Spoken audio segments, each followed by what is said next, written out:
Pasteurization is an 18th century solution to an 18th century problem. We can do a lot better. We have the technology, we have the know-how, we know about conditions, we know about the genome of the milk. We know about the incompatibility of pasteurized dairy products in children, because children do not have a developed digestive tract. They need the whole food of the raw milk. Breast milk is raw milk. So there's a reason why breast milk has up to 700 different kinds of bacteria, including pathogens from healthy breast milk. There's a reason why it's enzymatic rich and full fat. It's because that's what an infant, a mammal, needs to thrive and survive. It's the first food of life. To quote Ron Schmidt, or Mike Schmidt, he said, "Raw milk is love and it's war." Because it's the first food of life, it's what we give our babies to thrive. It's also war because we have to fight now to get it. So it's a place right now in a little benchmark in history where raw milk in New Zealand or Australia is being fought over. But we all know and we love its value. And I would encourage you to get together as a group, you already have with ARM, but get together even further and listen to your lobbyist advisory this evening and band together as a group. Because the one thing I've got, the most powerful thing I have in my war chest, even though I try to make peace as much as possible, is the moms and the truth. The other sides might have the guns and the money, but I got the moms and the truth. And you win every fight with that because you bring forward the truth, and the moms say he's right, and we'll die for him because we need it for our families. So we see this battle going on, and it's truly a battle when you have mothers saying, I want this food for my family, and somebody says you can't have it. Oh my gosh. A mother lion and her cubs. So you need to become that fighting force that gets behind your producers, that are well organized, that have a plan, and can prove their plan works. And we offer the Raw Milk Institute to you as a proven international plan. It's got 9 producers internationally now. It's only been around 4.5 years. But it has the data. And it's associated with producers in Germany and producers in other parts of the world, in Italy, that have actually proven that over long periods of time you can produce low-risk, safe raw milk for the masses to really enjoy.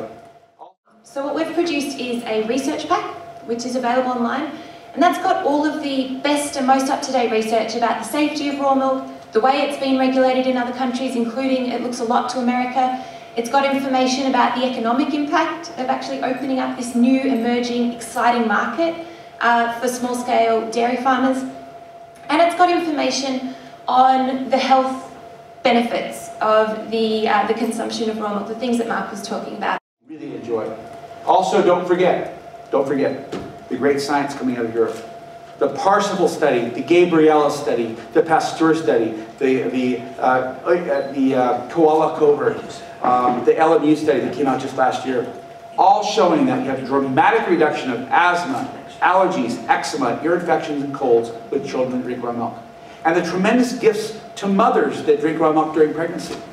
Because when you measure the cord blood of the delivered baby, what do you know? The IgG, the high immunoglobulin rates that actually protect the child for life from asthma. In the United States, tragically, 11 children die every day from asthma. But you got the university studies in Europe show that asthma truly is reduced dramatically with children that drink raw milk. So you are the big dairy producer for the Pacific Rim. You know a lot about dairy here. It's just that it's industrial dairy that's kind of dominated the conversation. And it's time for consumer demand to speak up and say, wait a minute, we count too, and we want something that's digestible, not allergenic, low risk, delicious, good for our kids, to do all those things that I talked about in those studies that are so profoundly important, that are ravaging the children in the industrial cities that don't have access to farm food. And it's not just raw milk too, it's all whole food. As the whole diet. It's not just raw milk. Raw milk is a wonderful food within a whole food diet, but it's a very important part of a diet, especially for children. So it's industrial use of milk. People are not drinking milk anymore. They're drinking lots of almond milk. Shoot, it's going crazy. They're drinking a lot of soy milk and hemp milk and rice milk and things that aren't milk. And they're calling themselves vegans and they're calling themselves paleos or whatever. Because they're saying raw milk, they're saying pasteurized milk is, or they're not saying that, excuse me, let me back up. They're saying dairy products are so allergenic and so non-digestible, they must not be for man. That's kind of true on the pasteurized milk side. But on the raw milk side, absolutely not. There was this wonderful culture of cows and people, but we've lost that as people have moved to the cities, where milk comes from the store, not from a cow. People have no idea where their milk comes from. It comes out of a carton. And that milk is allergenic and lactose intolerance causing, and people are saying there's something wrong with it, so I'm going to make up some cult theory that it's not good for me, and all dairy products are terrible. Well, in the processed form, yes. But in the unprocessed whole natural form, with pasture feeding and sunlight and sunshine, it is what has propelled mankind to dominate Earth for the last 10,000 years. Don't be nice. Be sweet, be kind, be professional, but you don't have to be nice. You can be upset. And you know, you really do need to step out there and say, you know what? I have to have this food because this other stuff makes me sick. Or I can't drink it. If that's your truth. You don't make it up, of course. But that's what the dollar voting is saying, that if you go and you just Google on your phone, the most allergenic food in North America, milk, dairy products is number 1. 11 kids dying every day from asthma? And doctors say don't get dairy products in asthmatic kids because they'll trigger asthma attack? Let me tell you what, that's near and dear to my heart. I spent 17 years as a certified paramedic transporting these kids, doing CPR and epinephrine intubation. I know about this stuff deep down in my heart. So there is a compelling reason to prevent this. Because that's what best medicine, that we've got 11 kids a day dying. Best medicine is causing 11 deaths a day. I'm sorry, that's not prevention.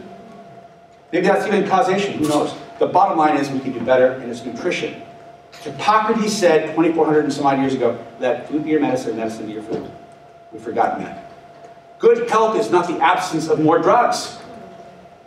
It's personal responsibility, it's exercise, and it's nutrition, and it's environmental too. But bottom line is we have to eat better to be better, and it's the gut. We all know the Human Genome Project talked about how critical it was that we have good bacteria in and on our bodies because it drives our immune systems. That doesn't drive modern Western medicine at all.